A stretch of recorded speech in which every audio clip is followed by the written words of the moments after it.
Patel under fire. Garcia asks the hard questions about immigration enforcement and public safety. Mr. Garcia is recognized. Thank you, Chairman Jordan, and welcome again, Director Patel. As members of the Judiciary Committee, we have a responsibility to conduct oversight of the FBI and assess whether or not you're doing a good job in a responsible and impartial manner, or whether you're just a henchman for Donald Trump who's weaponizing the Bureau at the expense of public safety. As Congressman for tenure, is the Bureau's expanded role in low-level, non-criminal immigration enforcement.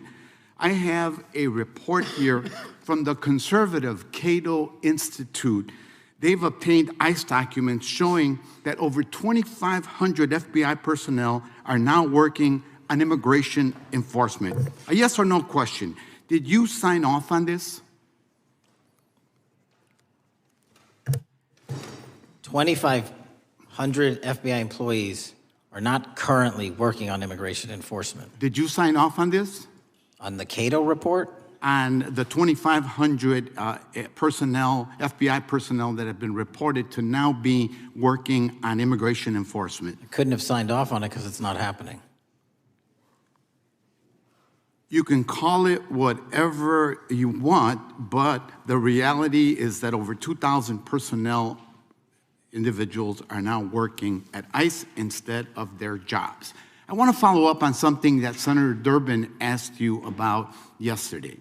This article from MSNBC reports that nearly every agent on Baltimore's domestic terrorism unit, who was, by the way, investigating the 764 network of child predators, was diverted to work on immigration enforcement full-time.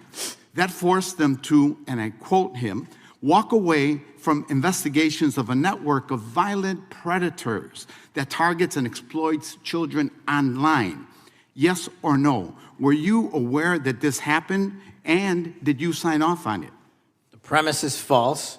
The 764 network in Baltimore is taken down, and FBI agents do double and triple duty all the time. I'm reclaiming my time. You told Senator Durbin yesterday you didn't know about it, so your testimony is inconsistent today. No, I found out. Final question. Let me ask you, again, a yes or no question. Are you aware that agents have been told by supervisors not to documenting their shifting of resources toward immigration-related work? That's a literal another falsehood. It's impossible to move a human being without documenting that work. As FBI director, you must be transparent with Congress.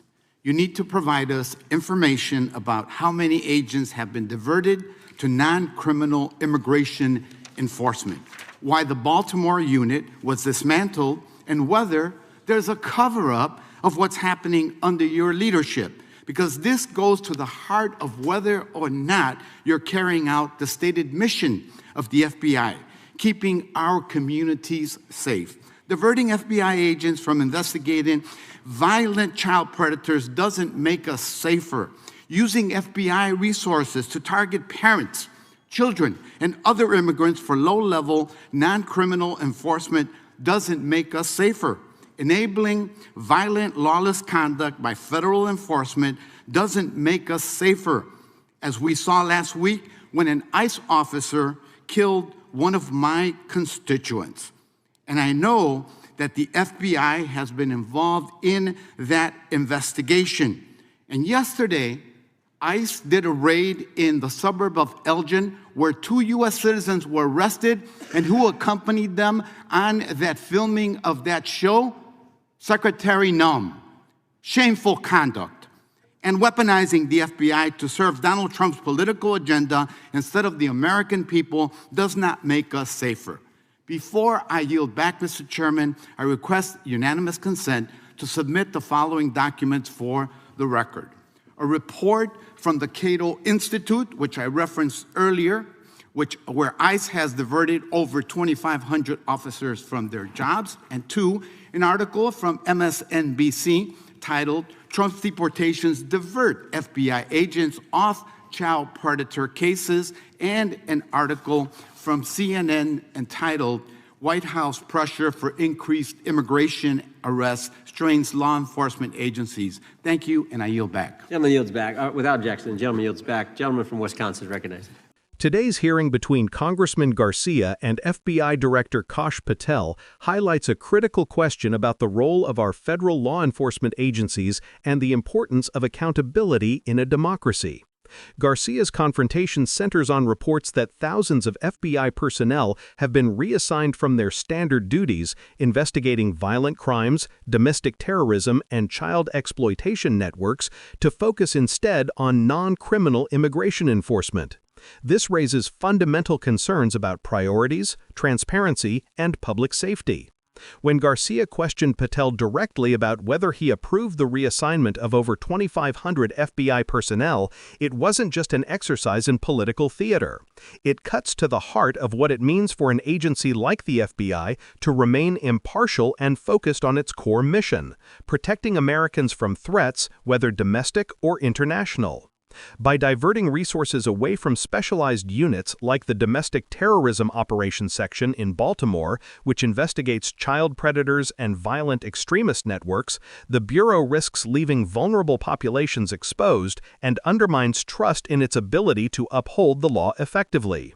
Patel's responses, emphasizing that agents do double and triple duty and denying the reassignment claims, highlight a common tension in oversight hearings: the difference between public statements, internal documentation, and what frontline agents experience in their daily operations. García pressed further, pointing out that supervisors reportedly instructed agents not to document these shifts in responsibilities. Whether intentional or not, a lack of transparent record-keeping creates serious accountability challenges, making it difficult for Congress and the public to fully understand how taxpayer-funded resources are being used. This exchange also provides a broader lesson in civics and the balance of power. Congress has a constitutional role to oversee federal agencies, particularly when there are reports that political priorities might be influencing operational decisions. When lawmakers ask for information about staffing, funding, and the prioritization of cases, they are not just being procedural. They are performing a vital check on the executive branch. The public often sees only headlines about hearings, but the details, such as the diversion of agents and the potential impacts on investigations of violent crime, have tangible consequences for safety and community trust. Moreover, this discussion touches on a key educational point: the structure and function of the FBI. It is not just a police force, but an investigative agency, tasked with multiple complex missions, ranging from counterterrorism to cybercrime, organized crime, and civil rights enforcement. Redirecting agents to non-criminal immigration enforcement may seem administratively convenient, but it can dilute the effectiveness of specialized teams whose work requires deep expertise and continuity. This is why congressional oversight, through detailed questioning like Garcia's, is essential for maintaining institutional integrity. Finally, there is a human element to consider. Behind every number reported, 2,500 personnel, 764 child predators investigated, are real agents working long hours and real families affected by crime. Oversight hearings are not abstract exercises. They shape real-world outcomes, from the safety of children to the efficiency of justice. When members of Congress demand clarity and transparency, they are ensuring that agencies remain accountable to the public they serve rather than to political agendas.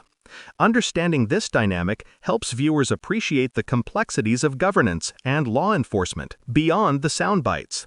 It illustrates how checks and balances operate, why public transparency matters, and why it is critical to monitor how government agencies deploy resources, especially when lives are at stake. To stay informed on key congressional hearings and learn how government decisions impact daily life, subscribe to our channel, hit the notification bell, and join the conversation. Awareness and civic engagement are essential for protecting both democracy and public safety.